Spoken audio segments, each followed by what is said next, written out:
여호수아서는 이스라엘이 가나안을 정복하고 그리고 정복한 그 땅을 분배하는 내용을 다루고 있습니다.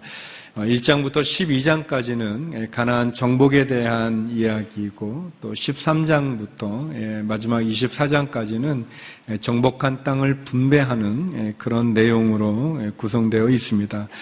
모세 이후에 지도자가 된 여호수아는 이스라엘을 이끌고 가나안을 정복해 나갑니다. 요단강을 건너고 아이성을 점령하고 또 길갈과 베델 북쪽의 연합군을 무찌르면서 하나님이 약속해 주신 가나안 땅을 정복해 나갑니다. 그리고 그 정복한 땅을 가지고 이스라엘의 12지파가 제비를 뽑아서 그 땅을 분배하게 합니다. 그런데 그 땅을 분배할 때 보면 가나안이 이스라엘이 여호수아가 정복한 땅도 있었지만 그러나 아직은 정복을 하지 못한 그런 땅도 있었습니다. 그러니까 미완의 정복의 상태에서 땅을 분배한 거라고 말할 수 있습니다.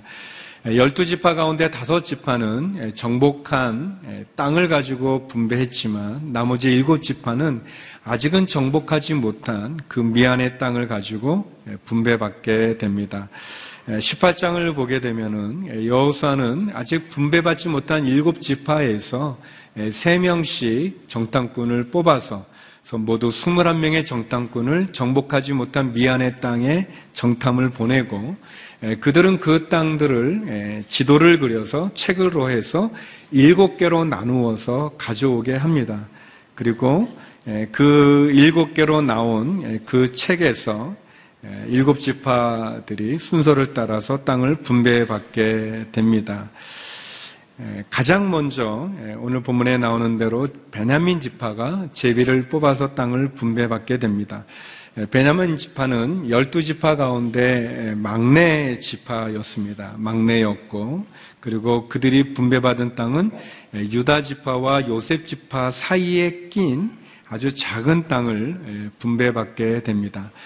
이런 배경을 가지고 제가 오늘 여러분과 함께 베냐민 지파의 땅 분배라는 제목으로 3가지의 교훈을 나누고자 합니다.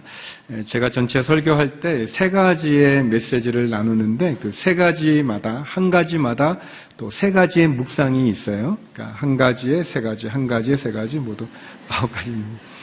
앞에 예배에서 설명했는데 좀 잘 모르시는 것 같아서 그런 구조로 말씀을 나누도록 하겠습니다.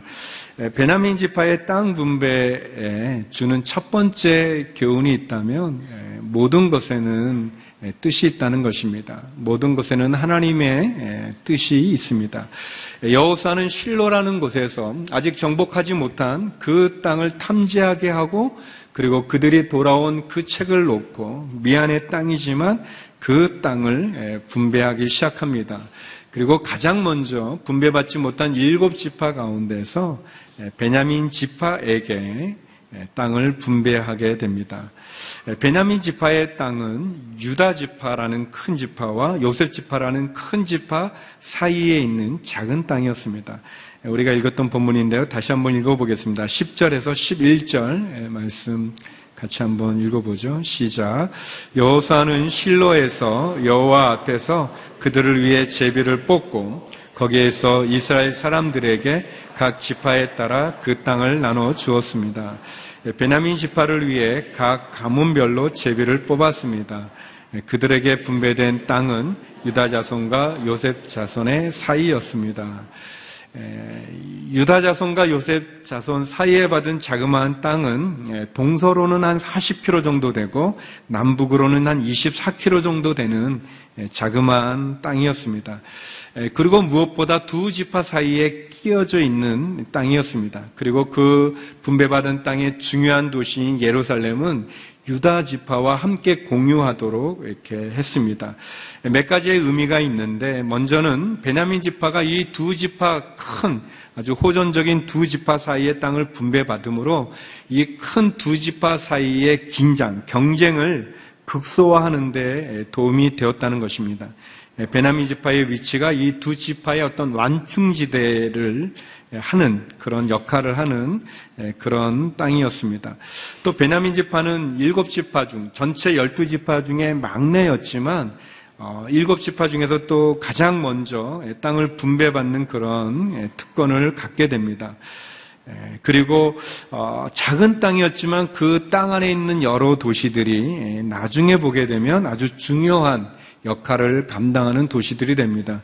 우리가 아는 것처럼 구약과 신약에 유명한 두 명의 사울이 있죠. 먼저 이스라엘의 첫 번째 왕이었던 사울 왕이 베냐민 지파 출신이었고, 또 신약에 보면 신약 성경을 가장 많이 기록한 사도 바울이 예전에 사울이라는 이름의 베냐민 지파 출신이었습니다.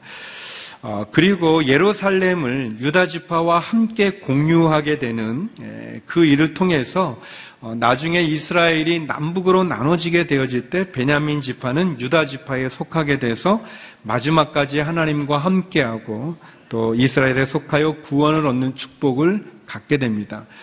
이 상을 통해서 제가 3가지 정도의 교훈을 배울 수 있다고 생각되어집니다. 첫 번째는 모든 것에는 뜻이 있습니다. 하나님의 뜻이 있습니다. 베냐민 지파가 받았던 그 땅은, 그 위치는 아무 의미 없이 뽑힌 것 같지만, 그러나 거기에는 두 지파 사이의 완충지대의 중간 역할이 주어져 있었습니다. 사랑하는 성도 여러분, 우리의 삶에 의미 없는 일들은 하나도 없습니다. 우리 생각에는 그냥 아무 생각 없이 우리가 태어난 것 같지만, 부모님의 이렇게 불장난으로 태어난 것 같다 느껴져도, 그래도 그렇지가 않습니다.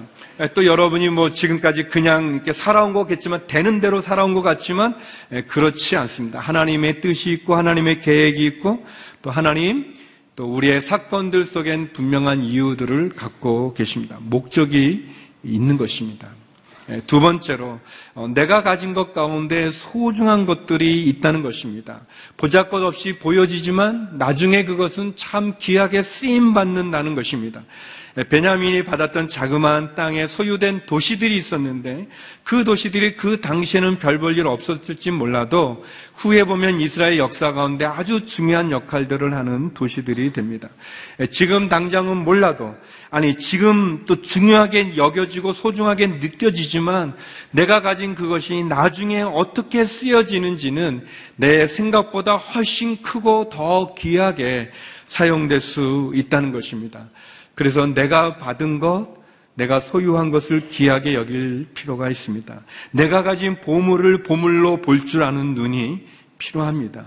내가 소유된 것 가운데 소중하고 귀한 것을 소중하고 귀하게 여길 필요가 있습니다. 저는 왜 그랬는지 모르는지 아무튼 태어나서 이렇게 잘 웃는 그런 얼굴을 갖게 되었습니다. 아무튼 잘 웃어요. 웃는데 속은 안 그래도 아무튼 그것처럼 웃는데 자라가는 동안 사춘기 때 이제 어떤 분이 너는 왜 남자가 이렇게 눈웃음을 치냐라는 그 말에 상처를 받아서 웃는 제 얼굴을 기뻐하지 않았었습니다. 그런데 나중에 이제 제가 철이 들고 또 이렇게 하나님 안에서 제가 회복이 되면서 이 웃는 얼굴이 얼마나 감사한 건지 이게 참 큰 은혜가 된다는 것을 알게 됐습니다. 우리 성도님들이 웃는 제 얼굴을 좋아하죠. 좋아한다고 생각하고 또 이렇게 낯선 사람 만나서 전도하거나 어떤 일을 해갈 때 이 얼굴이 굉장히 도움이 많이 됐어요. 제가 학교 다닐 때 권투 선수를 하다가 신학을 하신 선배님이 계셨는데 눈초리도 굉장히 무서우시고 또 이렇게 얼굴에 흉터도 많아서 굉장히 무섭습니다, 보기에. 그분은 제 웃는 얼굴을 얼마나 부러워했는지 몰라요. 우리는 우리가 가지고 있는 것들을 소중히 여길 필요가 있습니다. 하나님이 내게 주신 것, 그것이 나중에 하나님 어떻게 쓰시는지, 어떻게 인도하실지, 어떻게 그것을 통해서 영광 받으실지 모릅니다. 내가 가진 것 가운데 소중한 것들, 보물들, 귀한 것들, 그것을 귀하게 여기고 소중히 여기고 감사히 여겨서 그것을 품을 필요가 있죠. 또 세 번째는 누구와 함께하는가는 참 중요하다는 것입니다. 누구와 함께하는 것은 참 중요합니다. 이 베냐민 지파는 예루살렘을 유다 지파와 공유해야 됐기 때문에 늘 유다 지파와 함께하게 됐습니다. 비록 이 지파 출신 중에는 사울 왕과 다윗이 갈등과 긴장 관계가 있기는 했지만, 어려움이 있기는 했지만, 그러나 이 두 지파는 늘 역사 속에 함께하게 됐습니다. 사랑하는 성도 여러분, 여러분이 원하지 않는 사람들과 같이 있는 경우들이 있습니까? 여러분이 기뻐하지 않은 일을 해야만 되는 상황에 놓여진 적이 있는지요? 그것이 하나님께서 허락하신 일이라면, 하나님이 붙여주신 일이라면 그것은 소중하고 귀함을 기억하시기 바랍니다. 지금은 별로 중요하게 여겨지지 않고 또 함께 일하는 게 거북하고 불편하다 할지라도 하나님이 맡기신 일이라면, 하나님이 붙여주신 사람이라면, 하나님이 여러분에게 시키신 사역이라면 여러분 인내하고 견디면 결국 그 일이 축복이 된다는 것을 우리들에게 보여주고 있습니다. 하나님을 신뢰하고 하나님이 내게 주어진, 내게 만나게 해주신, 그리고 내게 시키신 그 사역과 그 사람과 그 일을 귀하게 여기십시오. 나중에 그것이 우리에게 큰 은혜와 축복이 된다는 것을 기억하시기 바랍니다. 두 번째, 베냐민 지파의 땅 분배를 통해서 우리가 고백할 수 있는 것은 받은 것에 감사라는 것입니다. 받은 것에 감사하십시오. 베냐민 지파가 받은 땅은 작고 또 아주 복잡한 지형에 위치해 있었습니다. 비탈이 있었고 산지가 있었고 또 강야도 있고 산도 있었고 또 성도 있었지만 골짜기도 있었습니다. 좁은 땅이 아주 복잡하게 얽혀 있는 땅이었습니다. 산지와 항무지, 평지, 골짜기가 골고루 있는 불편한 땅이었죠. 여호수아 18장 21절에서 28절에 그 받은 땅의 그 목록들이 나오는데 아마 처음 여러분이 읽어보는 그런 땅도 있을 것입니다. 좀 길지만 같이 한번 읽어보기 원합니다. 같이 한번 읽어보겠습니다. 시작. 베냐민 자손 지파가 그 에메, 그시스, 벳, 아라바, 스마라임, 베델, 아임, 바라, 오브라, 그발, 암모니, 오브니, 게바로 12개의 성들과 그 주변 마을들이 있었고 또 기브온, 라마, 부엘롯, 미스베, 그비라, 모사, 레겜, 이르비엘, 다랄라, 셀라, 엘렛, 여부스, 곧 예루살렘, 기브앗, 기라스로 14개의 성과 그 주변 마을입니다. 이상이 그 가문별로 받은 베냐민 자손들의 유산입니다. 예전에 얼바인 온누리교회에 있을 때 이 여호수아서를 강의했던 적이 있었습니다. 그때 이 땅 분배의 이 땅들, 이 도시들 이렇게 나오는 거 가지고 설교를 해야 됐는데 그때 머리에 쥐가 난 아주 너무 신났어요. 이 처음 보는 땅들 이걸 갖고 어떻게 설교를 해야 됩니까? 우리 성도님들은 목사님이 열심히 막 묵상해서 이렇게 좋은 것을 설교할 줄로 기대하는데 아닌가요? 이렇게 일찍 기대하고 교회로 오시는데 이게 아까 첫 번째 대지는 좀 쉽죠. 근데 이게 이 땅들 이게 아주 어렵잖아요. 이걸 갖고 뭘 설교해야 됩니까? 하나님 하면서 이렇게 아주 머리 고민했던 적이 있었습니다. 아무튼 제가 도시들을 지도를 놓고 이 지명들을 이렇게 보면서 한 3가지 정도를 배웠습니다. 아주 은혜를 받았는데 첫 번째는 받은 것에 감사라는 거예요. 이 베냐민 지파는요, 왜 우리는 넓은 땅을 주지 않습니까? 왜 우리는 비옥한 평야를 주지 않습니까? 라고 불평하거나 원망하지 않았습니다. 또 베냐민 지파는 왜 우리는 유다 지파처럼 큰 지파가 아닙니까? 왜 요셉 지파처럼 이 요셉은 므낫세, 에브라임에는 2지파가 합쳐졌는데 그 요셉 지파처럼 우리는 왜 큰 지파가 아닙니까? 라고 다른 지파와 비교하지 않았습니다. 베냐민 지파는 그들이 받은 것을 감사했습니다. 성도 여러분, 중요한 것은 내가 받은 것을, 내게 주어진 하나님의 기업, 하나님의 땅, 하나님이 내게 주신 것을 감사함으로 받는 것이 중요합니다. 불평과 원망 또는 비교로 나에게 주어진 하나님의 은혜를 우리가 쏟아부어서는 안 될 것입니다. 또 2지파가, 두 번째는 이 베냐민 지파가 2지파 사이에 끼어 있는데 결국 2지파 사이에 끼어 있기 때문에 그들은 보호를 받았다는 것입니다.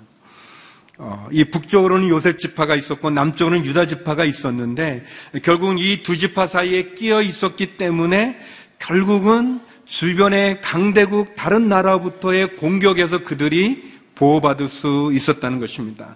남쪽에서 치고 들어오는 블레셋은 유다 지파가 막아야 했었었고 북쪽에서 또 쳐들어오는 가나안 족속들은 요셉 지파가 막아줬습니다. 그래서 그들이 받은 땅이 처음에는 두 지파 사이에 끼어져 있는 땅이었지만 생각해보면 이 두 지파 사이에 있었기 때문에 그래서 상대적으로 안전한 곳에 머물게 된 것이죠. 많은 것을 받았는가, 적은 것을 받았는가, 좋은 땅인가, 나쁜 땅인가가 중요한 것이 아니라 그것을 내가 어떻게 해석하고, 내가 어떻게 이해하고, 내가 어떻게 받아들이는가가 더 중요하다고 말할 수 있습니다. 내가 받은 것을 하나님께 감사할 때, 하나님이 내게 주신 것을 감사함으로 받아들이게 될 때 우리는 보지 못하는 것을 보게 되고 또 우리가 알지 못했던 것들을 많이 알게 되어집니다. 그런 점에서 보면 감사라고 하는 것은 양으로 결정되는 것이 아니라 깨달음으로 결정되는 거라고 말할 수 있습니다. 아무리 많은 것을 받아도 그것을 깨닫지 못하면, 감사하지 못하면 불평하게 되어져 있습니다. 그러나 아무리 작은 것을 받아도 기쁨으로 받고 깨닫게 되어지면 그것은 감사의 통로가 되어질 수 있는 거죠. 그런 점에서 감사는 깨달음의 깊이에 있다고 말할 수 있습니다. 이렇게 볼 때 감사는 어떤 조건이 아니라 그것은 선택이라고 말할 수 있습니다. 감사는 조건으로 얻어지는 행복이 아니라 내가 해석하고 내가 선택하고 내가 묵상함으로 얻어지는 행복이라고 말할 수 있습니다. 불행이 축복이 될 수 있습니다. 고난이 도리어 내가 보지 못했던 것을 보게 해주고 고난이 나로 하여금 깨닫지 못했던 것을 깨닫게 해줄 수도 있습니다. 그것이 감사의 조건이 될 수 있죠. 학로는 그쪽이 바꾸시오라는 그러한 자그마한 책이 있는데 그 책 가운데 축복이 부른 불행이라는 그런 챕터가 있습니다. 거기에 이런 내용의 글이 있어요. 미국에 있는 한 동네 이야기인데 목화를 재배해 큰 수입을 올리는 한 마을이 있었습니다. 그런데 어느 날부터인가 베빌이라는 벌레가 나타나 목화 작물을 모두 먹어치우기 시작했습니다. 사람들은 깊은 절망과 시리에 빠졌습니다. 그래서 그들은 목화 대신 해충의 해가 적은 땅콩을 심기로 했습니다. 다행히도 새로 시작한 땅콩 재배는 마을 사람들에게 목화를 키울 때보다 더 큰 이윤을 가져다 주었습니다. 이에 감사하는 마음이 든 농부들은 마을 광장에 해충 베비를 기념하는 동상을 세웠습니다. 불행, 그것은 다시 시작할 수 있게 하는 축복의 기회일 수도 있습니다. 라고 이렇게 적혀 있어요. 이런 내용이 사실 저의 삶 가운데도 있었습니다.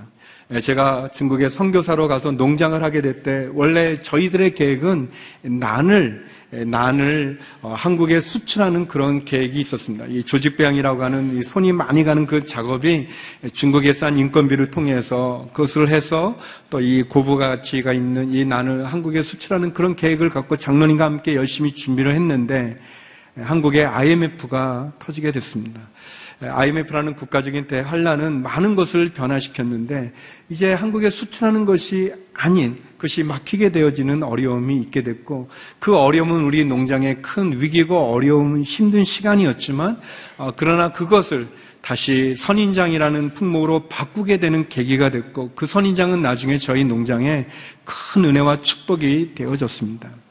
사랑하는 성도 여러분, 감사는 결국 해석의 문제라고 말할 수 있습니다. 우리의 삶에 고난이 우리에게 힘이 들죠. 고난은 어렵습니다. 고난을 좋아할 사람은 아무도 없습니다. 지금 이 나라가 어려운 상황에 놓여진 걸 좋아할 사람이 누가 있겠습니까? 누가 이런 상황을 좋아하겠습니까? 그러나 하나님께서 역사의 주관이신 그 하나님께서 이 나라, 이 민족, 우리가 부르짖는 기도를 쉬지 않는다면 이 고난이 도리어 이 민족의 축복이 될 수도 있는 것이 하나님이 우리에게 보여주기 원하고 나누기 원하시는 마음입니다. 사랑하는 성도 여러분, 불행과 고난을 누가 좋아하겠습니까? 그러나 그 불행과 그 고난을 하나님을 믿는 믿음의 마음으로 바라본다면, 그 믿음으로 하나님께 부르짖는다면 그 고난은 우리로 하여금 보지 못했던 것을 보게 하고 깨닫지 못했던 것을 깨닫게 하고 우리가 바로 세워져야 되는 부분들을 바로 세울 수 있는 축복의 통로가 될 수 있는 것이죠. 세 번째, 이 베냐민 지파는 땅의 문제가 아니라 하나님이 함께 하시는 것이 축복이라는 것을 우리에게 보여주고 있습니다. 산지와 항무지, 골짜기, 평야, 그 땅이 어떠한가가 중요하기도 하지만 그러나 더 중요한 것은 하나님이 함께 하시는가 안 하시는가가 중요합니다. 아무리 좋은 땅을 받는다 할지라도 하나님이 안 계시면 그것은 그냥 땅일 뿐일 것입니다. 분쟁의 소지가 될 수 있는 땅일 것입니다. 그러나 하나님이 함께 하시면 부족하고 연약한 땅도 하나님의 축복의 통로가 될 수 있는 것입니다. 우리의 자녀들이 속을 썩인다 할지라도 그 자식이 함께함으로 부모가 기쁨을 갖는 것처럼 남편이나 아내나 교회나 성도나 서로가 서로의 존재에게 축복이 될 수 있는 것은 하나님이 함께하는가 안 하는가가 중요한 것입니다. 감사는 땅이 아니라 그 땅을 주시는 하나님을 바라보는 것입니다. 하나님이 나의 하나님이요 하나님이 나의 구주임을 고백하는 그 신앙이 필요한 것입니다. 받은 것에 감사하는 신앙, 그리고 그것을 주시는 하나님, 그 하나님과 함께하는 신앙, 그 신앙이 진짜 신앙이 아니겠는지요. 사랑하는 성도 여러분, 여러분의 상황과 형편이 여러분의 인생을 좌우하는 것이 아니라 그 상황 가운데 하나님께서 우리를 도와주신다면, 하나님이 함께 하신다면 그 상황과 어려움조차 우리에게 축복이 되는 믿음을 갖기를 주의 이름으로 축원합니다. 마지막 세 번째로 베냐민 지파의 땅 분배를 통해 배울 수 있는 것은 경계를 지켜야 된다는 것입니다. 경계를 지키십시오. 제가 읽지는 않겠지만 이 12절에서 20절까지 보면 하나님께서는 베냐민 지파가 받은 땅의 경계들을 말씀해 주고 있습니다. 쉽게 말하면 남쪽은 유다 지파의 북쪽 경계가 되고 북쪽은 에브라임 므낫세 지파의 남쪽 경계가 되고 서쪽은 단 지파의 동쪽 경계가 되고 동쪽은 요단강까지라고 하나님 이 베냐민 지파가 받은 자그마한 땅이지만 경계를 분명히 동서남북을 경계를 보여주고 있습니다. 그리고 베냐민 지파는 이 경계를 지켜야만 했습니다. 하나님이 정하신 경계를 지켜야 했던 거죠. 성도 여러분, 우리의 삶에도 하나님이 말씀하시는 경계들이 있습니다. 우리의 삶의 경계들이 있는 거죠. 여러분, 우리 건강도 너무 무리하게 되면 그 경계선을 넘게 되면 아프고 병이 나는 것 아니겠습니까? 우리의 물질도 그렇죠. 우리 물질이 써야 되는 곳, 그 쓰지 말아야 되는 곳에 쓰게 되면 그 경계를 넘어가게 되면 그 물질이 우리에게 문제가 되는 것 아니겠습니까? 권력도 그렇고 또 우리의 정력도 그렇죠. 우리의 이 정력이 건강한 곳에 에너지가 되어져서 활용이 되어지면 좋지만 이 정력이 잘못된 곳에 쓰게 되어지면 가정에 어려움이 생기는 것 아니겠습니까?